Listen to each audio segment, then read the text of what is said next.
आज हम सीखेंगे basic difference between OS investigation and OT investigation.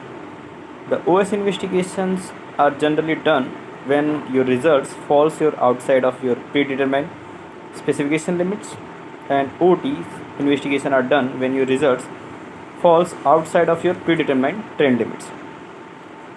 Specification limits are generally defined and approved by the regulatories. However, trend results defined by your in-house organizations. In OS and OT investigation, the fashion of the investigation is in a similar way. We have to perform hypothesis, we have to identify the root cause, then we have to give a corrective and preventive action, and then we have to close the investigation.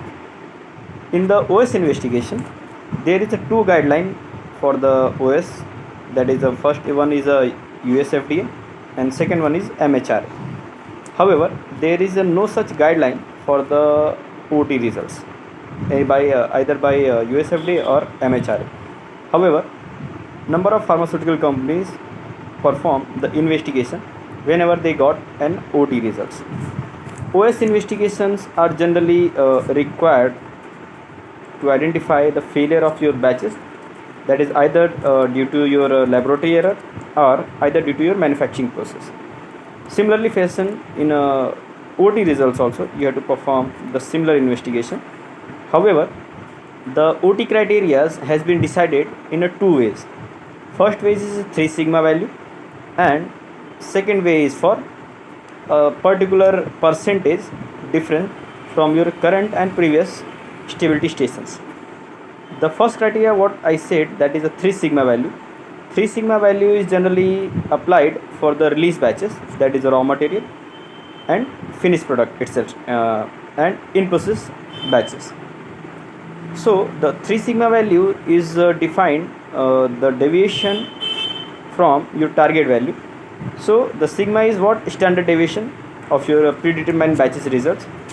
The sigma value is determined whenever you have a minimum 30 batches, that is 30 previously released batches.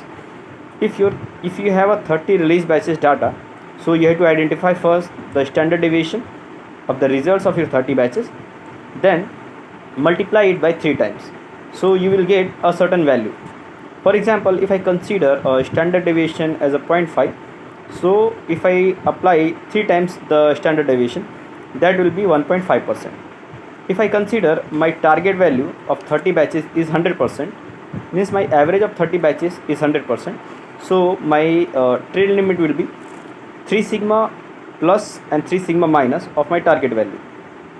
Means if my target value is 100%, so my 3 sigma will be 1.5%, that will be for upper trend limit it will be 101.5, and for lower trend limit it will be 100 minus 1.5, that will be 98.5%. Now in stability stations we perform an investigation whenever our result observed is having a certain deviation from our predetermined previously released batches. Means if my batch having a previous result of 100%, and if my result is coming about 96 or 104%, so it gives a certain deviation from my previously stability stations results. In that cases I have to also perform an investigation similar like OS investigations.